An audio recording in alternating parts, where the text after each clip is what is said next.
Zohran Mamdani has taken New York by storm. He currently is running for mayor of New York, where he has a convincing lead.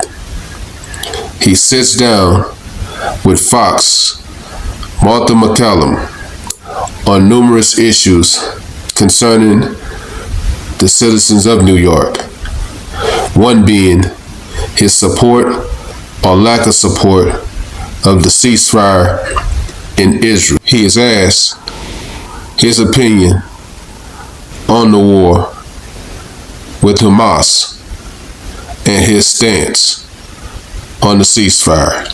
Take a listen. If you are asked tomorrow night if you give credit to President Trump for the ceasefire between Israel and Hamas and the return of the 20 living hostages, would you raise your hand? You know, first I want to say it's a real pleasure to be here. Thank you for having me. It's an honor to have this opportunity to speak to so many New Yorkers and Americans across the country. And when it comes to the ceasefire, I am thankful and I have hope that it will actually endure and that it will be lasting. And I continue to have concerns because I've seen reports still, just this in the last few days, that 5 Palestinians were killed by the Israeli military. And that's what gives me pause about issuing any kind of praise or celebration at a moment when it is still so in its infancy. And what I will tell you is that in that same moment, it is also one that requires a focus on ensuring that that hope, that belief in a better future is one that is emblematic in our policies right here in New York City as well. And that's what we're hoping to lead with. Would you give President Trump credit or not, to any extent? Credit or not? I think it's too early to do so. Too early to say. But if it proves to be something that is lasting, something that is durable, then I think that's where you give credit. That answer sounds familiar. Take a listen to what AOC said on CNN. I've seen you say anything publicly, maybe I'm wrong, about the ceasefire in Gaza. Do you believe President Trump deserves credit for that? Well, you know, I find there have been several ceasefire announcements and developments that have happened over the past 2 years. I think that the release of the hostages is a tremendous accomplishment, and it is providing so much healing to so many people, Israelis and Palestinians, and it is a profound and important moment in this conflict. I also think that as President Trump was on the plane back to the United States, there's already indications and questions about whether this ceasefire will hold. And I pray that it does for everyone's benefit. I pray that it does. But I do believe we need to see if it holds. I don't believe that there's been a history of fidelity to these agreements. And so I think we have to ensure that we will see the terms held to. Pretty much word for word from what Zohran Mamdani said.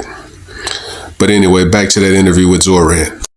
You denounced Israel and the United States for the response to the slaughter on October the 7th. In fact, at times you've called it a lasting stain, the response, and at times you have left October 7th out of your statements completely around this issue. Right now, you just talked about Israelis killing some Palestinians, but Hamas is killing Palestinians within Gaza. And they have not returned the bodies that they promised to return, including 2 Americans. Itai Chen and Omer Nutra, whose families we have interviewed over these months. So what is your response to what Hamas is doing now? I think those are bodies and remains that should absolutely be returned, and I think that I have no issue with critiquing Hamas or the Israeli government because my critiques all come from a place of universal human rights. And my focus, however, is right here in New York City and transforming the most expensive city in America into one that's affordable for each and every New Yorker. Wait, what? I think he just dodged that question. Martha, don't let him off the hook. Get back to it. Okay, and I want to get to that, absolutely. But do you believe that Hamas should lay down their weapons and leave the leadership in Gaza? I believe that any future here in New York City is one that we have to make sure that's affordable for all. And as it pertains to Israel and Palestine, that we have to ensure that there's peace. And that is the future that we have to fight for. But you won't say that Hamas should lay down their arms and give up leadership in Gaza. I don't really have opinions about the future of Hamas and Israel beyond the question of justice and safety and the fact that anything has to abide by international law. And that applies to Hamas response. That applies to the Israeli military. Applies to anyone you could ask me about. Okay. One last thought on that. You have said that you would arrest Netanyahu if he came to the United States. You've been very outspoken in your criticism of him. Do you stand by that? You would arrest him if he came here, if you were mayor?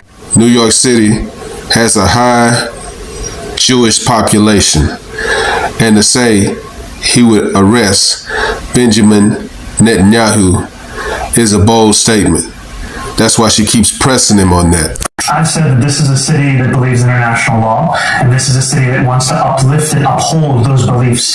The Prime Minister... The United States doesn't stand by the International Criminal Court. It hasn't signed the treaty for the International Criminal Court. The International Criminal Court, however, has issued a warrant for the arrest of Benjamin Netanyahu. What violence in the United States could you arrest him on? As it has for Vladimir Putin. I've said that I believe that we should uphold arrest warrants by the International Criminal Court, and that we should do so only in abiding with all of the laws in front of us. I'm not going to make a new law to ensure that we can Do you think that Commissioner Tisch would allow you to arrest Netanyahu in New York City? I've appreciated Commissioner Tisch's leadership of the NYPD, and I think that she's done a good job at lowering crime across the city. But do you think that she would go along with arresting Netanyahu in New York? I can tell you that I'm going to exhaust every legal option in front of me, not to make new laws to do so. Zohran Mamdani keep mentioning war crimes. Same thing AOC said in her sit-down interview on CNN. Don't believe me? Take a listen. The cessation of these bombs dropping in Gaza, but the devastation of everything that we have endured up until this point is not something that I think we should celebrate. The United States played a role in all of this destruction to begin with by enabling Benjamin Netanyahu in dropping all of these bombs, by refusing to enforce our own American laws and the leaky laws on the books, which says that we cannot be transferring weapons to forces that are engaged in gross human rights violations, and we look the other way because we deem them an ally. So she's basically talking about war crimes, and that Benjamin Netanyahu was complicit in those war crimes. Same thinking as Zohran Mamdani, who later walked back those comments in his mayoral debate. Of course, I believe that they should lay down their arms. I'm proud to be one of the first elected officials in the state who called for a ceasefire. When pressed on critical issues, Zohran Mamdani has changed his stance numerous times.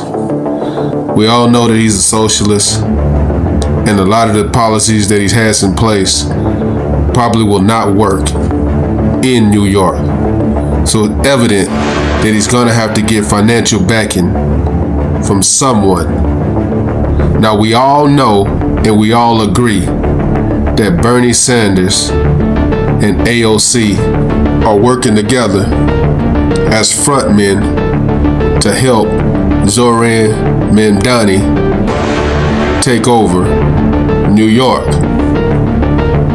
The problem with all of this is, who are they getting financial support from? I'm hoping it's not someone from the Middle East. Now that would be the ultimate war crime. Let me know what you guys think. Like, comment, subscribe. Follow God, not culture.